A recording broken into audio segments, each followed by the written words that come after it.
안녕하세요. 최인호 집사입니다. 2020년 첫 간증을 제가 하게 되었습니다. 사실 간증할 내용도 별로 없었고 하고 싶은 생각도 없었는데 하나님의 뜻은 무엇인가 라는 책을 읽다가 문득 간증의 내용들이 떠올라서 잠시 고민하다가 여러분 앞에 서게 되었습니다. 간증을 준비하는 동안 저의 삶을 뒤돌아볼 수 있어서 좋은 시간이 되었던 것 같고 이런 시간과 마음을 주신 하나님께 감사를 드립니다. 요즘 우리나라의 집값이 많이 오르고 있는 것 같습니다. 그래서 저도 아파트 청약에 관심을 가지게 되었고 화성 지역 몇 곳에 청약이 있어서 한동안 관심을 기울였습니다. 사실 저는 20대부터 부동산에 관심이 많았었고 나름 공부도 많이 해서 부동산에 빨리 눈을 떴습니다. 30대 초반에는 자신만만하게 몇 번의 아파트 투자를 했는데 하나도 성공을 못하고 다 실패했습니다. 한동안 좌절의 시간에 겪던 중 제 마음속에 하나님께서 부동산 투자로 돈을 버는 것을 기쁘게 생각하지 않으실 수 있다라는 생각이 들기 시작했고 같은 시기에 몇 가지 신앙적인 고민도 함께한 끝에 앞으로는 부동산 투자로 돈을 벌려고 하지 않겠다라는 나름의 다짐을 하게 되었습니다. 그런 다짐을 한 저인데 청약을 넣는 것에 대하여 제가 얼마나 마음의 고민과 갈등이 있었겠습니까? 사실 삶의 자리를 새 아파트로 옮기려 하는 것은 나쁜 것은 아닙니다. 그러나 청약을 넣는 저의 마음에 분명 남들처럼 금전적 이익을 보고 싶은 마음이 있었기에 저는 그 부분이 마음에 걸렸던 것입니다. 우리 부부는 많이 고민했습니다.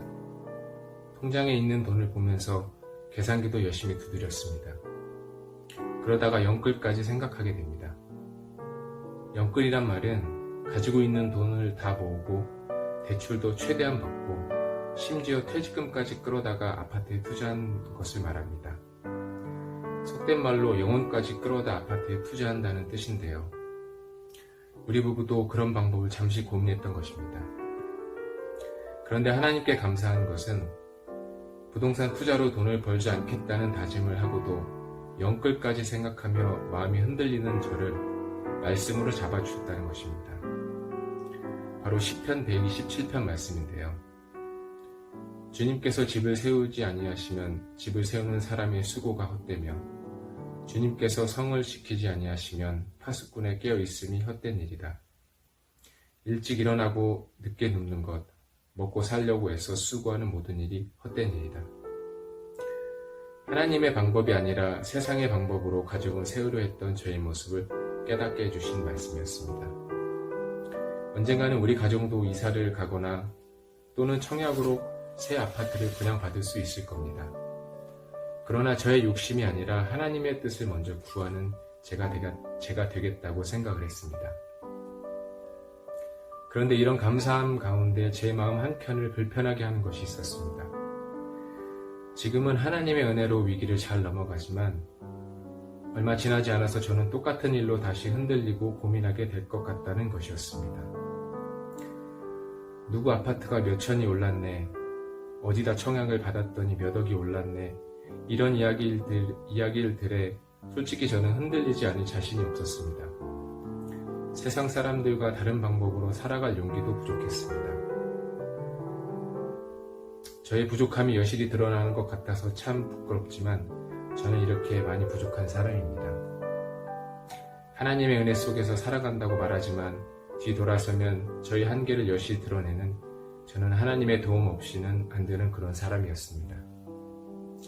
그래서 저는 제 힘으로 할 수 없는 것들은 하나님의 뜻과 계획을 믿고 신뢰하며 저에게 주어진 오늘 하루를 열심히 살아가는 것이 제가 할 수 있는 것임을 깨달았습니다. 저에게 이런 마음을 주신 하나님께 감사를 드립니다. 올 한 해는 코로나로 인해서 모두가 힘든 한 해였던 것 같습니다. 다가오는 2021년에도 코로나로 힘든 시간들이 예상이 되지만 각자의 삶에 주어진 사명에 힘쓰고 소명에 응답하는 협성대학교의 가족 모두가 되기를 바라봅니다. 부족한 저의 간증을 들어주셔서 감사합니다.